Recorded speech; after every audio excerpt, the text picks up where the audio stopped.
Mga bird, ito yung pinaka gusto kong task dito sa clan games. Ayan o, destroy 100 times wall segments in multiplayer battle. So ang gagawin ko is wall breaker, all wall breaker, tapos earthquake, no? Para mabilisang achievement. Tama mga pwede. Tama. So di na swerte na lang kung ma 1 star, no? Malay mo, 1 star, wala pa akong hero. Okay lang, kahit hindi mo 1 star kasi ang habol lang natin yung task, no? Hanap na lang tayo ng medyo malambot-lambot na wallings. Kahit TH10 lang. Ayan, okay. Okay na yan. Walls lang naman eh. So, wait. 1, 2, 3. Up, binabasag. 4. 5. Up, 5 lang pala.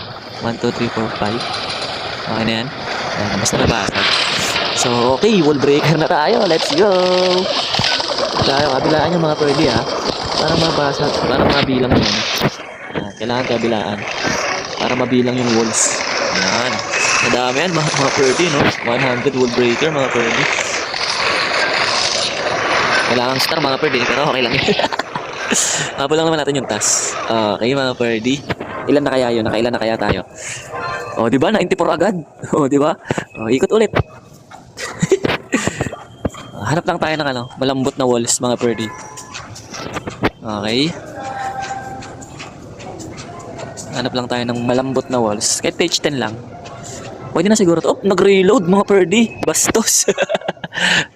Maulan kasi. Ulit. Okay lang yun. Di pa naman tayo nakakanda. Yan, ito pwede na to. So, earthquake ulit tayo. Dito mas maganda sa gitna eh. Saan ba maganda mag-earthquake? Dito na lang. Dito. 1, 2, 3, 4. Up! 4 lang din. Kabila. Ito ba mas maganda? Ito lang. 1, 2, 3, 4. 4. Basag. Tapos dito. 1, 2, 3. Nasa mga basag na yan. Basag. Ikot yan mga pred ha. Ikot. Para mabilang yung mga walls na mababasag. Ikot yan. Ikot. Diba? So, ilan na kaya mga perd? Oh, di ba? Achieve agad. 2 lang. Okay. Konti na lang habulin natin. 700 na lang. Pakak.